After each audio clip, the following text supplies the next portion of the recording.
Joining me right now on the Deseret First Credit Union Hotline. He is a BYU national champion and also an ESPN college football analyst. He is Trevor Matich. It is a Matich Monday. Trevor, thanks for joining us as always. Always good to talk with you. Jason, great to be here with you. So let's go back to last week. It's always great to talk to you on a Matich Monday, but it was not a great Tuesday for BYU last week. Everybody was excited to find out what the rankings were going to be for the Cougars, and then they come in at number 14. What was your initial reaction when you saw BYU coming in at 14? You mean outside of a little shock? I tried to analyze it from a standpoint of what this tells us the committee values. Coming into that first ranking, Jason, I figured that it would tell us if the committee was going to evaluate teams the way that they have in years past. Now, there's different members that rotate through the committee, but there's been a balance between what they see on tape, the eye test, and the schedule, the strength of schedule, who you beat, who you lost to, things like that. And I thought that coming into the first ranking, they would take the COVID destruction of schedules into account, and they would diminish the strength of schedule aspect or the number of games that you played aspect relative to what they see on tape, because there's so much disparity even within the Power Five in terms of games played, schedule, all kinds of different things like that. But what they did was relatively have the same balance that they've had in the past, where strength of schedule is just as important as it's always been. And when the spokesperson described why BYU was at number 14, he didn't talk about what he saw on tape. He didn't say that there was a hole in the roster somewhere. There just isn't. It's a very, very solid, incredibly complete football team, especially compared to teams they're competing with for that top 10.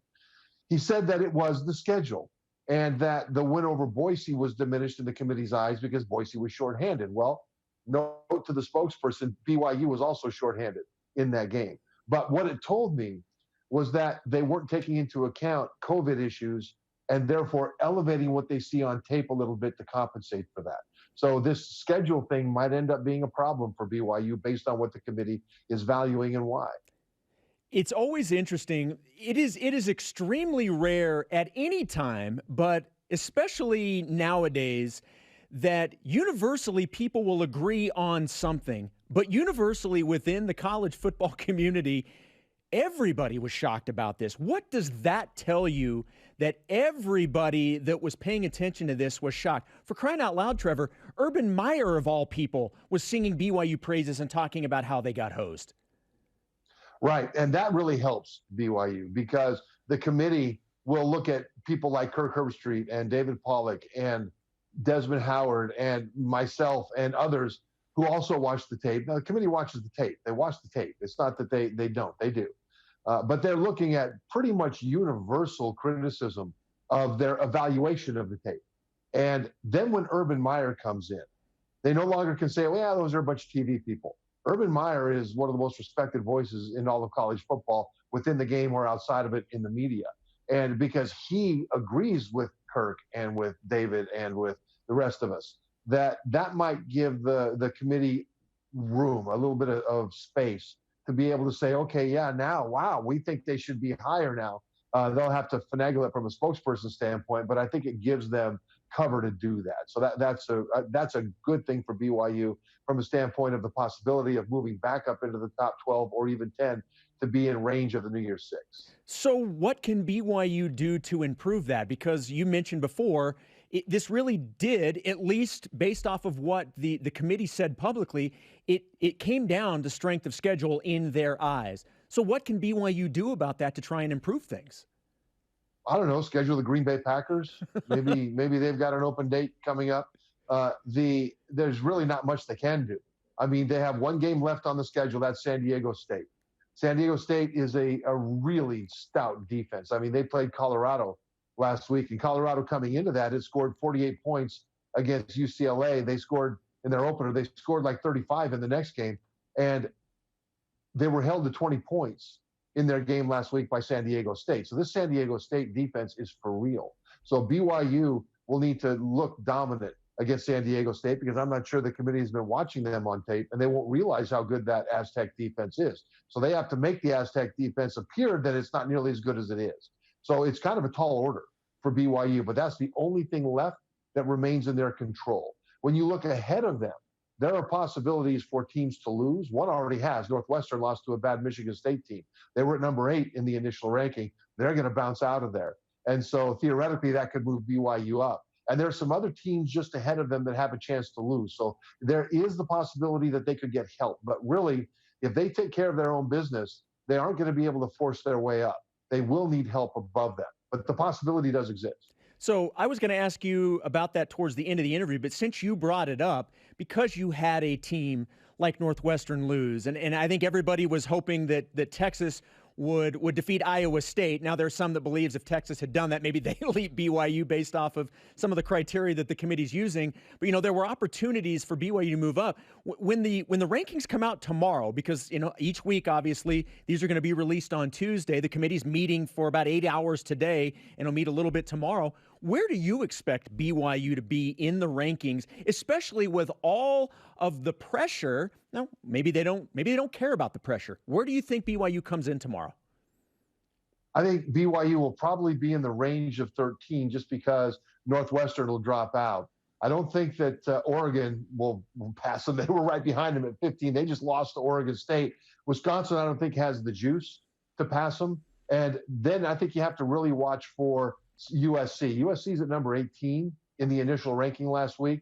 Watch for them, though, because if they keep winning, they'll have cachet that could catch BYU from behind. So watch for that from behind. But then up ahead, if you look at, for example, Iowa State and Oklahoma, Iowa State 13, Oklahoma 11 in the initial ranking. They're probably going to play each other in the Big 12 championship game. And I think Oklahoma, if they do, will win that game. If that happens, that will give Iowa State their third loss. And that would bounce them behind BYU if BYU takes care of their business. Miami at number 10 still has to play North Carolina. That's a tricky game. And if Miami loses that game, BYU should move up ahead of them as well. So these are the big possibilities. We just have to watch and see how other teams happen.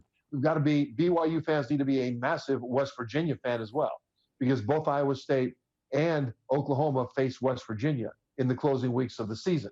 So these are places that BYU fans can look for the help up above them that they will need in order to make this happen. Trevor Matich joining us on the Deseret First Credit Union hotline. It is a Matich Monday here on BYU Sports Nation. Obviously, there's another opportunity, or at least two more opportunities, for BYU to schedule games if they want. This Saturday is an open date for BYU. The 19th of December is also an open date. And Tom Holmoe, even last night on social media, saying feelers are out. We want to schedule more games. But we will have to wait and see. Kalani's been outspoken on that. So we're still waiting to find out if BYU schedules another game. Trevor, my question to you is, I know BYU wants to schedule as high a quality opponent as they can.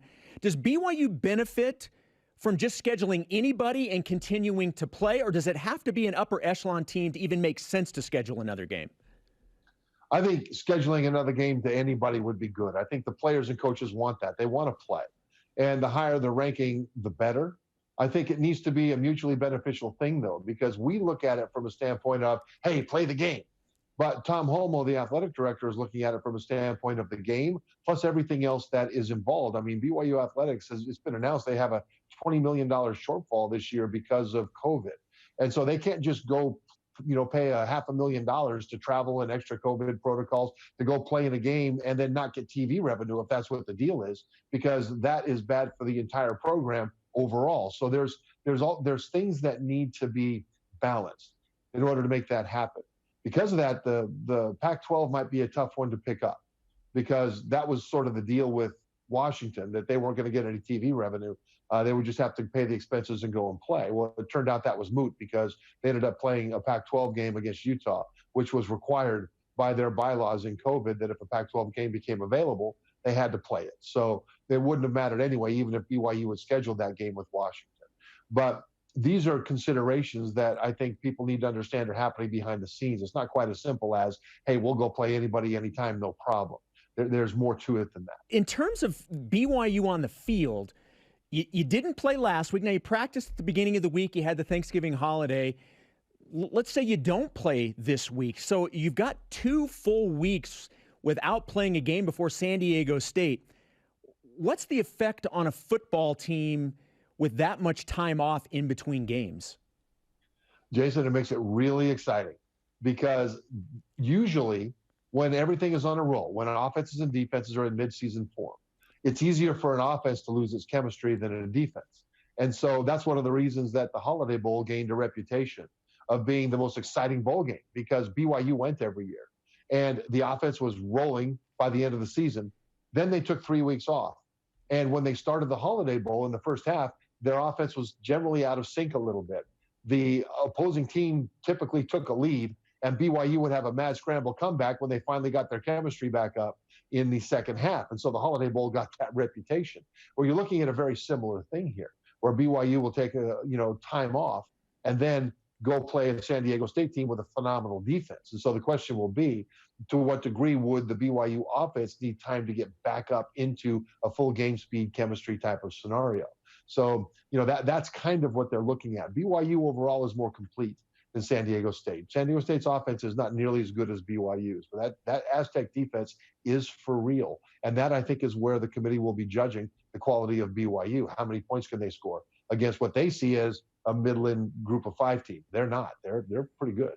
Trevor, before I let you go, I do want to ask you one NFL question. Taysom Hill now 2-0 as the starter with the New Orleans Saints and didn't have the passing numbers. He had 2 rushing touchdowns after the game. A lot of people were asking Sean Payton about that, and Coach Payton, was praising Taysom, said he did exactly what we wanted to do. What's been your impression as starting quarterback in the NFL, Taysom Hill? Phenomenal. Just absolutely phenomenal. When you look, especially in that first game, which is the one I was really paying attention to, because he was playing more quarterback. It was like drinking water through a fire hose, for goodness sake, in that first game. And there were a lot of plays where he would drop, set, throw. His timing, his rhythm, and his accuracy were phenomenal. Now, he also kind of got lucky a few times, and his receivers made some plays for him a few times. But that happens to every NFL quarterback. It was the rhythm that he had established that he could do and repeat that impressed me the most. So keep in mind that, he hasn't played a lot of quarterback in a traditional NFL offense for a long time. And so this isn't really ever. And so I think this being the floor, he's only going to get better from here. And they love him. I mean, part of being a quarterback is that you inspire your teammates and that your coaches and teammates have confidence in you. And they absolutely have that in Taysom Hill. And so I think he'll get nothing but better from a standpoint of passing, even though he's already started, I think, pretty well. Keep this in mind, too. I don't want to put this pressure on him, but Steve Young didn't start in San Francisco until he was in his 30s because he sat behind Joe Montana. And then he was ready to go, and he was on a roll. Well, Taysom Hill, 30 years old, I think. I don't want to say that he's Steve Young or that if he doesn't do what Steve Young did, that there's something wrong with him. But I am saying that there is precedent for sitting behind a future Hall of Famer for a long time learning and then stepping in. That bodes well for the potential of Taysom Hill to be able to be very successful. Trevor, great insight as always. It's good to talk to you. Should certainly be interesting tomorrow night when the college football playoff rankings come out to see where BYU stands. Thanks so much, and we'll talk to you next Monday.